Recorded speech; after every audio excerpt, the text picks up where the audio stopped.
Bapak, Ibu, saudari yang dikasihi oleh Tuhan kita Yesus Kristus, hari ini Jumat tanggal 3 Juli 2020, firman Tuhan sesuai dengan Almanak Nas Gereja Kalimantan Evanglis dari kitab Perjanjian Baru, kitab Roma pasal 7 ayat 7 sampai dengan ayatnya yang ke-20. Tapi dalam hal ini saya hanya akan membacakan dari ayat 7 sampai dengan ayat yang ke-12 saja sebagai perenungan pada pagi hari ini. Sebelum kita membaca dan merenungkan firman Tuhan ini, mari kita berdoa. Bapa di sorga, Bapa yang kami sembah dalam nama Tuhan Yesus, kami bersyukur kepadamu pada pagi hari ini diberikan waktu dan kesempatan untuk membaca dan merenungkan firman Tuhan. Mampukan kami dengan kuasa Roh Kudus-Mu agar kami boleh mengerti firman Tuhan dengan baik, dengan benar, sesuai dengan kehendak-Mu saja. Kuasa-kuasa kegelapan yang ingin menghalangi kami agar dijauhkan dan dihalaukan di tengah-tengah kami saat ini dalam kami membaca dan mendengar firman-Mu. Berfirmanlah kepada kami karena kami siap untuk mendengarkannya. Di dalam nama Yesus kami berdoa. Amin. Ayat 7. Jika demikian, apakah yang hendak kita katakan? Apakah hukum Taurat itu dosa? Sekali-kali tidak. Sebaliknya, justru oleh hukum Taurat aku telah mengenal dosa, karena aku juga tidak tahu apa itu keinginan. Kalau hukum Taurat tidak mengatakan, jangan mengingini, tetapi dalam perintah itu dosa mendapat kesempatan untuk membangkitkan di dalam diriku rupa-rupa keinginan. Sebab tanpa hukum Taurat, dosa mati. Dahulu aku hidup tanpa hukum Taurat, akan tapi sudah datang perintah itu, dosa mulai hidup. Sebaliknya aku mati. Dan perintah yang seharusnya membawa kepada hidup, ternyata bagiku justru membawa kepada kematian. Sebab dalam perintah itu dosa mendapat kesempatan untuk menipu aku, dan oleh perintah itu ia membunuh aku. Jadi hukum Taurat adalah kudus, dan perintah itu juga adalah kudus, benar, dan baik. Amin untuk firman Tuhan. Bapak, Ibu, saudara-saudari yang dikasihi dan diberkati oleh Tuhan kita Yesus Kristus, saya mengajak kita bersama-sama untuk melihat pada ayatnya yang ke-11. Saya akan baca kembali untuk kita ayat yang ke-11. Sebab dalam perintah itu dosa mendapat kesempatan untuk menipu aku, dan oleh perintah itu ia membunuh aku. Bapak, Ibu, saudari yang dikasihi dan diberkati oleh Tuhan kita Yesus Kristus, apa maksud kalimat dari firman Tuhan ini dari ayat yang ke-11? Sebenarnya kata menipu dari teks firman Tuhan ini berarti memiliki kesempatan, memiliki peluang. Kalau diperhatikan secara seksama, kalimat ini dapat diartikan seakan-akan perintah hukum diadakan oleh Tuhan untuk membunuh, membinasakan umat Tuhan, di mana dalam perintah tersebut dosa mendapatkan kesempatan untuk menipu umat Tuhan, seolah-olah perintah yang diberikan oleh Allah dengan tujuan yang jahat atau membinasakan umat Allah. Sehingga di sini ada kesan bahwa di mana Allah memberi kecelakaan, memberi kehancuran, kebinasaan bagi umat Tuhan dengan memberikan perintah. Namun Bapak, Ibu, tentu saja Allah yang kita sembah, Allah yang kita kenal,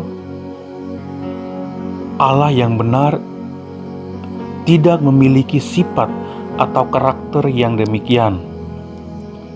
Karenanya, kalau kita salah memahami ayat ini, maka kita tidak akan memperoleh kebenaran yang berimplikasi positif dalam kehidupan kita.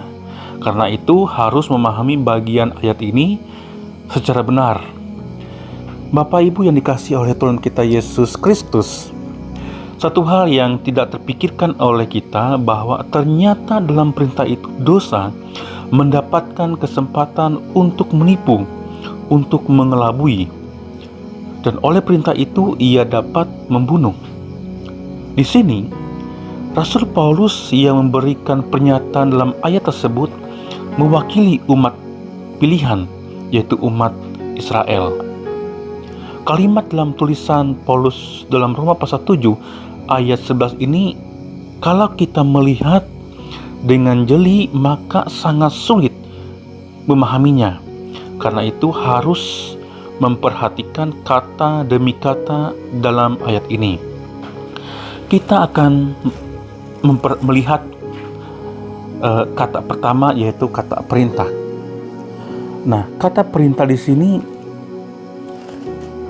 bukan berarti berbicara tentang hukum atau peraturan.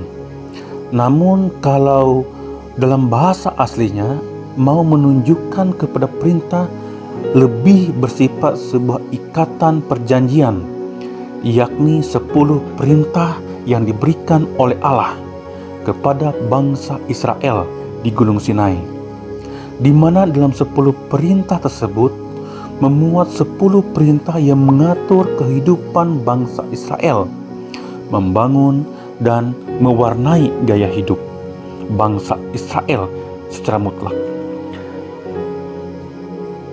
Jika umat Allah melakukan pelanggaran, berarti sebuah tindakan yang merusak perjanjian dengan Allah. Dengan demikian, pelanggaran terhadap hukum Taurat atau hukum Allah adalah tindakan memisahkan diri dari Allah, di mana umatnya telah mengikat perjanjian. Keterpisahan dengan Allah merupakan bencana di atas bencana. Yang kedua, yaitu kata dosa. Dosa berarti sebuah penyimpangan atau suatu ketidaktepatan. Nah, dalam hal ini dosa adalah penyimpangan terhadap 10 perintah Allah, yaitu tindakan yang tidak memenuhi standar hukum Tuhan secara konsekuen. Kata lainnya yaitu pemberontakan dan kejahatan. Nah, di sini Allah tidak menginginkan umatnya melakukan penyimpangan terhadap hukum-hukumnya.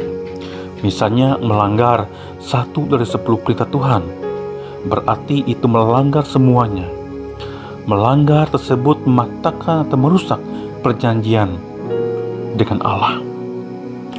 Kata yang ketiga yaitu menipu. Nah, menipu dalam teks firman Tuhan hari ini bukan berarti hanya berkata bohong sehingga menyebabkan dari suatu pelanggaran yang tidak disadari sepenuhnya. Seperti Paulus tidak mempermasalahkan hukum Taurat kalau dirinya berbuat salah, tetapi ia menyadari bahwa karena dosa dalam dirinya lah yang menjadi penyebabnya. Kalau dosa mendapat kesempatan untuk membujuk, menggoda, itu merupakan fakta yang tidak dapat dihindari oleh manusia yang jatuh ke dalam dosa. Kemudian yang keempat, yaitu kata membunuh. Kata lainnya dari kata membunuh yaitu membunuh dengan cara apapun, menghancurkan, membinasakan, dan memadamkan dan sebagainya. Namun dalam teks kita saat ini bukan membunuh secara fisik, tetapi yaitu tindakan merusak, mematahkan, atau menghancurkan ikatan perjanjian Allah dengan umatnya. Nah, Bapak Ibu yang dikasihi oleh Tuhan kita Yesus Kristus, melalui perenungan pada pagi hari ini saya ingin mengajak semua kita selaku orang percaya yang sudah memiliki ikatan perjanjian kekal dengan Bapa di sorga dalam Yesus Kristus, agar selalu memegang teguh hukum-hukum Tuhan, perintah-perintah Tuhan dan firman-Nya. Sebab kalau tidak taat, kalau tidak memegang teguh hukum-hukum Tuhan, tidak memegang teguh firman Tuhan, perintah-perintah Tuhan, tentu akan binasa, akan rusak, akan hancur hubungan kita dengan Bapa di sorga.